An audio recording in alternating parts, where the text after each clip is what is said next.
Jesus então despede os seus discípulos. Fala para eles entrarem no barco, para encontrarem ele do outro lado, enquanto ele despede as multidões. Jesus despediu as multidões e finalmente ele fez o que ele foi ali para fazer. Ele ficou sozinho no monte, a fim de orar. Agora o que me assusta é, os discípulos entraram num barco, e depois de experimentar tudo isso acontecendo diante dos teus olhos, e por último, tudo isso acontecendo através de você, não é de se assustar que agora eles entrem no barco de boa e vão sem Jesus? Isso é perigoso, de você achar que sabe, de você achar que tem, de você achar que não precisa mais de ouvir a voz do Senhor para operar na vontade dEle. Eu posso te falar, ainda que você tenha sido enviado por Ele, isso também não é suficiente para te levar para um lugar de adoração. Resumindo, por volta das 3 horas da madrugada, tinha um vento forte soprando, ondas contrárias. E aqueles homens que são pescadores, habituados a andar no barco, habituados a andar naquela região, eles agora estão aterrorizados com a situação. É Jesus te levando para o limite. E de repente a situação piora, porque Jesus vem andando sobre as águas, eles não sabem que é Jesus, e eles começam a gritar aterrorizados, dizendo que é um fantasma. E meu irmão, eles estão unânimes nisso, amém? Os discípulos gritaram aterrorizados, é um fantasma. Todos estavam com medo, você concorda comigo? Todos estavam com medo. No momento que eles gritam aterrorizados de medo, eles estão se rendendo dizendo, até aqui eu vim, não adianta mais, agora a casa caiu para o meu lado. Só que aquele que eles julgavam ser o fantasma é o Senhor, e o Senhor diz para eles, não tenham medo.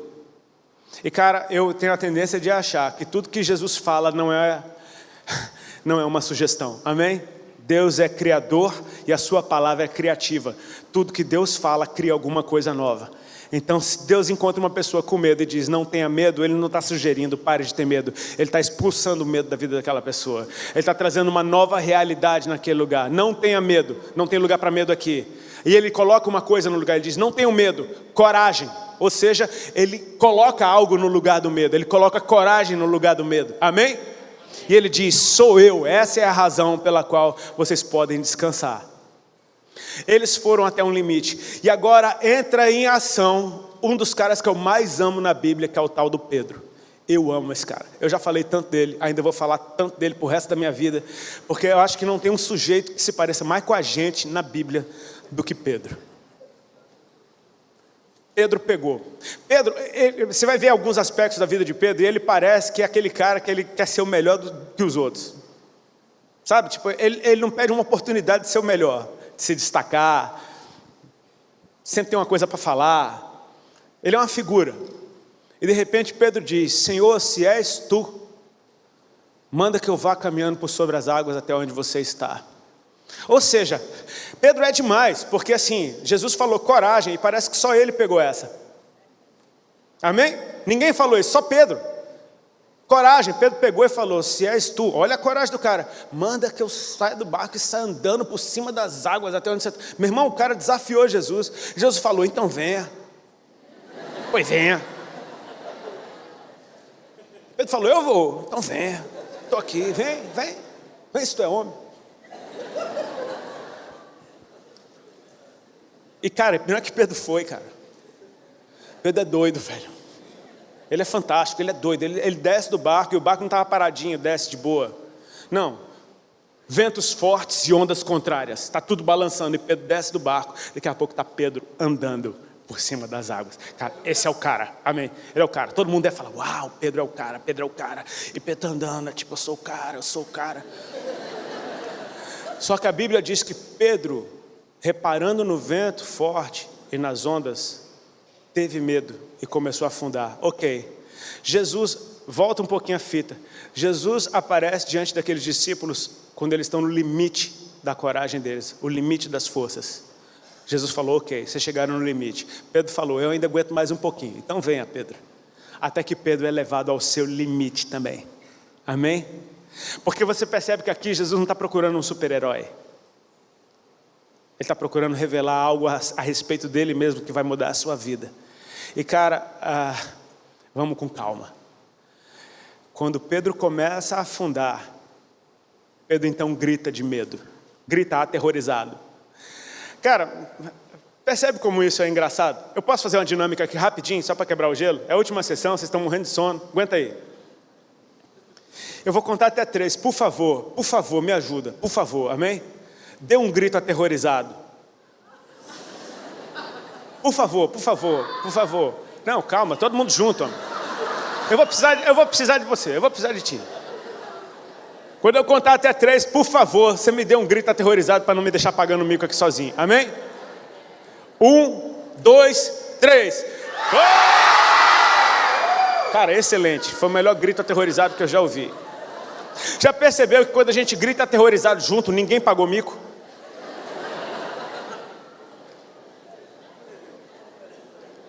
Agora Pedro está andando sozinho sobre as águas. E agora ele tem medo. E agora ele grita sozinho, aterrorizado. Só um. Ninguém viu, vai.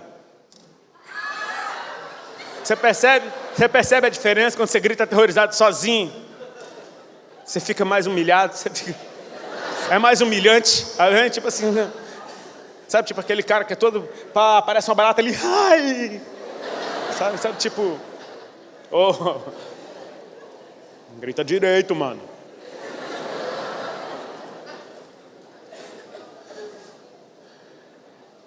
Pedro gritou aterrorizado, só que ele não simplesmente gritou, ele disse: Jesus, salva-me. E a Bíblia diz que no mesmo instante Jesus o segurou. Aonde é que ele estava? No mesmo instante ele o segurou. Sabe o que aconteceu? Pedro não gritou para o mestre, Pedro não gritou para o que cura doenças, Pedro não gritou pelo famoso, Pedro não gritou por aquele que libera recursos, Pedro não gritou por aquele que transfere unção, Pedro gritou pelo Salvador. Salva-me. E o Salvador apareceu. E o Salvador o salvou. Amém? E o Salvador o trouxe para o barco. Essa parte do filme, quando eu chegar no céu, eu vou querer perguntar para Deus como é que eles voltaram para o barco, porque a Bíblia não me diz. A Bíblia não diz se Pedro voltou caminhando com Jesus ou se Pedro voltou nos braços. Eu acho que a segunda, ela é mais apropriada. Um cara que estava afundando, Jesus segurou, catou ele no braço e traz ele que nem um bebê para dentro do barco. Aquele bebezão, Pedrão. Bota ele dentro do barco. Jesus entra para dentro do barco com Pedro nos braços. Só estou aqui, é a minha imaginação criativa. Amém? Minha imaginação renascida no Espírito.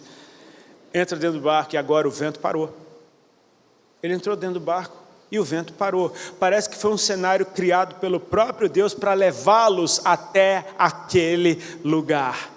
E quando eles viram tudo aquilo, eles agora estão dando de cara com o Salvador, que acabou de salvar. Então nessa hora, eles o adoram e reconhecem: tu verdadeiramente és o Filho de Deus. Então você percebe que o mestre não levou eles para o lugar de adoração, o que cura não levou, o que provê, quem levou eles para um lugar de adoração foi a experiência com o Salvador. O Salvador vai te levar para esse lugar. Eu posso te dizer por quê? Porque o Salvador, ele te encontrou no limite. Amém? Ele encontrou quando tuas forças acabaram. Na verdade, sabe por que a gente está aqui? Porque a gente perdeu. Mas como é que você está aqui hoje? Ele venceu. Eu tinha um câncer no meu corpo. A lógica, a medicina, me diz que eu estaria morto nessa hora. Eu perdi, mas ele venceu. E quando ele entrou, ele me deu uma chance de viver de novo. Então eu tive uma experiência com o Salvador nessa vida. Eu não estou falando da salvação para a vida eterna, aquela que a gente vai receber. Eu estou falando, ele salvou essa vida que você está vendo aqui agora.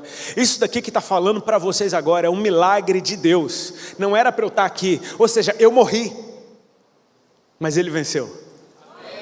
E se com ele eu morri, com ele eu ressuscito. Então agora eu entendo que essa vida não é minha, é dele.